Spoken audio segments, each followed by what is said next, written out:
দুর্নীতির দায়ে দণ্ডিত হয়েছেন, জেল খেটেছেন, হয়েছেন সাময়িক বরখাস্ত। সব আইন কানুনকে বৃদ্ধাঙ্গুলি দেখিয়ে এমন একজন কর্মকর্তাকে বেসামরিক বিমান চলাচল কর্তৃপক্ষ বেবিচকের প্রধান প্রকৌশলী বানিয়েছিল শেখ হাসিনার সরকারের দুই মন্ত্রী।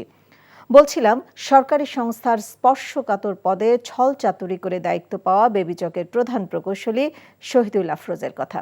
ছাত্র জনতার গণ অভ্যুত্থানের পর অন্তর্বর্তী সরকারের সময়ও এমন বিতর্কিত ব্যক্তি গুরুত্বপূর্ণ স্থানে বহাল তবিয়তে থাকায় অসন্তোষ বাড়ছে রাষ্ট্রীয় প্রতিষ্ঠানটিতে।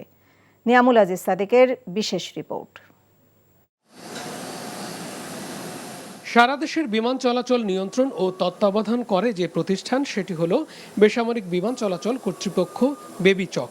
রাষ্ট্রীয় এই প্রতিষ্ঠান যেমন গুরুত্বপূর্ণ, তেমনি এই প্রতিষ্ঠানের প্রধান প্রকৌশলীর পদটি আরও স্পর্শকাতর ও মর্যাদার। এমন একটি মর্যাদাপূর্ণ পদে দায়িত্ব পালন করছেন দুর্নীতির দায়ে দণ্ডিত সাময়িক বরখাস্ত হওয়া প্রকৌশলী শহীদুল আফরোজ। নথি বলছে 2019 সালে 300 কেভিএ জেনারেটর না কিনে 60,50,000 টাকা আত্মসাতের কারণে দুর্নীতি দমন কমিশন আইনে কক্সবাজারের তত্ত্বাবধায়ক প্রকৌশলী থাকা অবস্থায় জেলা ও দায়রা জজ আদালত তাকে কারাদণ্ড দেয়। একই বছরে বেবিচক তাকে চাকরি থেকে সাময়িক বরখাস্ত করে। পরে প্রশাসনিক ট্রাইব্যুনালও সেটি বহাল রাখে। 2006 সালে সহকারী প্রকৌশলী হিসেবে চাকুরির শর্তানুসারে পূর্ব অভিজ্ঞতা না থাকলেও নকল নথি জমা দিয়ে দ্বিতীয় হিসেবে দাবি করেন তিনি। পরে আদালতের রায়ে বিষয়টি প্রমাণিত হলে তাকে পঞ্চম হিসেবে ঘোষণা করা হয়। ফাইন্ডিংয়ে দেখা গেল অভিজ্ঞতার জন্য মার্ক ছিল 5 মার্ক। সেই অভিজ্ঞতায় শহীদুল আফরোজের ও নিজের হাতে লেখাতে অভিজ্ঞতা লেখায় 0 দেওয়াতে আমরা সেটা ইভ্যালুয়েট করলাম, করে দেখলাম যে উনি সবার নিচে নেমে যায় ওনার গ্রেডিংটা। এইভাবে আমরা রিপোর্ট দিয়ে দিছি।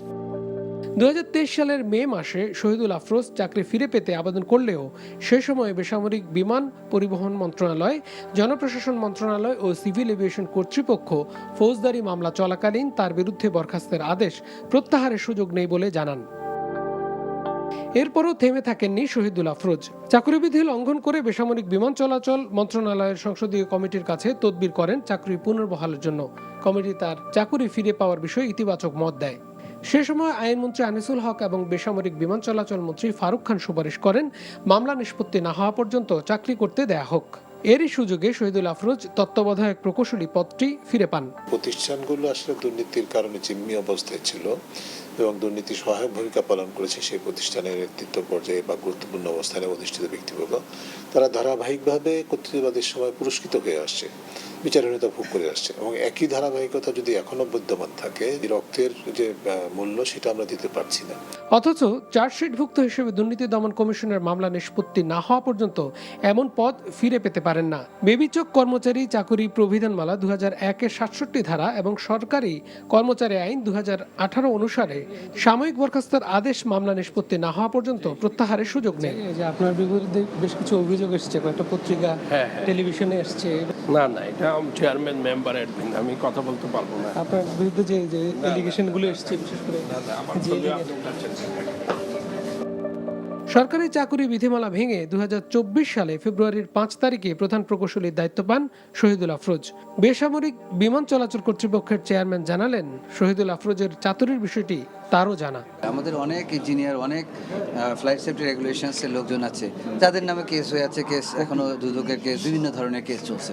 তো এদিকগুলো আমরা প্রত্যেকটা স্কোয়ারলি প্রত্যেকটা লুক ইনটু করছি আমরা, এবং প্রত্যেকটা যে ব্যবস্থা নেওয়ার কথা সেই ব্যবস্থা করছি। রাতারাতি যদি আমি সবাইকে বলি দুর্নীতির দোষর, তাহলে আমার অর্গানাইজেশন চালাতে তো অসুবিধা হবে। পরিবর্তিত পরিস্থিতিতেও দাপটের সঙ্গে প্রধান প্রকৌশলীর পদে দায়িত্ব থাকায় ক্ষুব্ধ কর্মচারী কর্মকর্তারা। Niamul Aziz Sadek, NTV news, Dhaka. টাকা চুরির জন্য যদি আমার গলায় জুতার মালা পরাইতে হয়, তাহলে আমার শালীর সাথে প্রতারণা করার জন্য তোর ফাঁসি হবে। দুলা ভাই, আপনার তো ঘর জামাই বইলা একটা পরিচয় আছে, আমার তো তাও নাই।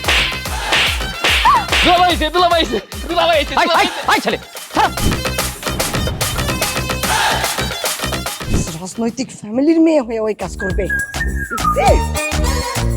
যারে পাবো হারে পিটাবো, রক্তের নেশায় ধরছে, রক্তের নেশায়, কাঁচা রক্তের নেশায় ধরছে।